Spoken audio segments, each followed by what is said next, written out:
Hey, this is Todd, Red River Tactical and Outdoors. I've been asked to do a series of videos on shooting fundamentals, so I'm going to do them in a series. I'm not going to do them all at one time because I don't want to bore you to death with a long video, but I'm going to break them apart. And today I'm going to talk about stance. Then my next video will be about grip. The next one will be about sight alignment, sight picture. The next one will be about trigger control, and then I'm going to do one drawing from the holster. So today I'm going to talk about stance.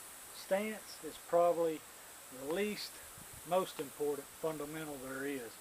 The reason I say that is because in a fight, sometimes you're not going to get to choose your stance. You could be knocked to the ground on your back. You could be behind cover kneeling or laying on your stomach.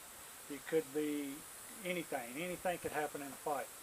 But I would say about 80% of the time when something happens, your natural reaction is going to be to get into a fighting stance, whether it's going to be to block something from you or to throw a punch. So that's the stance we teach. That's what it's based off on. Is that the majority of the time you'll be able to get into that stance and do it automatically. It's just a natural reaction. So I'm sure you've heard the Weaver stance and the isosceles stance. The Weaver stance, when that was developed, it was developed for one purpose and one purpose only. And that's for competition bullseye shooting. It was never developed for a fighting stance.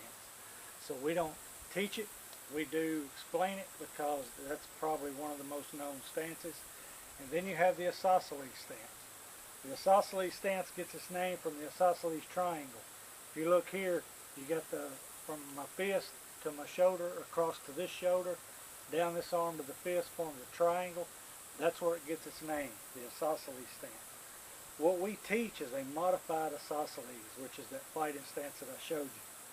I'm going to step back just a little bit, and then I'm going to explain it to you. I'm going to start with the feet, go all the way up to the head and shoulders, all right? So, I'm going to stand to the side. So, in the modified isosceles, I want my feet shoulder width apart, shoulders square to the target. All right? The support hand, leg, foot is going to be about a foot to a foot and a half in front of my strong hand leg. So, and then I'm going to slightly bend my knees. If you can picture guarding somebody in basketball, this is where you would be. So knees slightly bent, foot, non-dominant hand foot, about a foot and a half or so in front of your dominant hand foot, and that's how your stance will be from the legs down.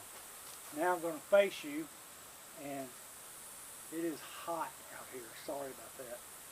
But, alright, so I'm in this stance. What am I going to do with my waist and my upper body now? My upper body is going to be here, and it pivots like a terrier. And also in this stance, I can move to the left, to the right, to the front, to the back. Any way I need to move, I can move. Moving is a big part. Alright, so if I draw my gun up, what I'm going to do, I'm going to bring my gun up to my face. I'm not going to dip my face. This is the most important part of the stance. Any stance you do in shooting. Lean into the gun.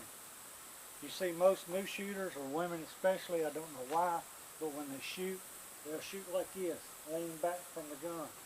That is very wrong. You can be knocked on your butt quick like that. Even the recoil of the gun's going to push you back. So what I want you to do is lean into that shot. Lean into that gun from the side. It will look like this. Just from your waist, you're going to lean forward into the gun. Now, controversy comes into where you want your arms locked or you want your elbows slightly bent. If you can shoot both ways, I don't care. As long as I don't see the gun doing this, you're okay. Now, if the gun's doing this, I'm going to tell you to lock your elbows and lock your wrist out. And that's the way I shoot. And the recoil comes back into my shoulders. If you get your elbows slightly bent, the recoil is going to come back into your elbows. I don't really care on that way. But like I said, 80% of the time, you can get in that stance and develop that stance in a gunfight. The number one rule in a gunfight is to don't get shot. That's your number one rule. So whether you got to go down, get behind cover, if there's cover, get behind it. Whatever you got to do, do it. But if you can get in that stance, that's the stance we want you in. Like everything that you do, if you do it good, it's got a good foundation. The stance is your foundation of shooting. So if you can get in that foundation, get in that stance, it's great. If you can't, then we're going to teach you how to do that too. That'll be in defensive handgun or beyond concealed carry class. But that's about it for stance. I'll come back and cover the rest in later videos. This is Todd, Red River Tactical and Outdoors. If you found this video informative, please like and subscribe to the channel.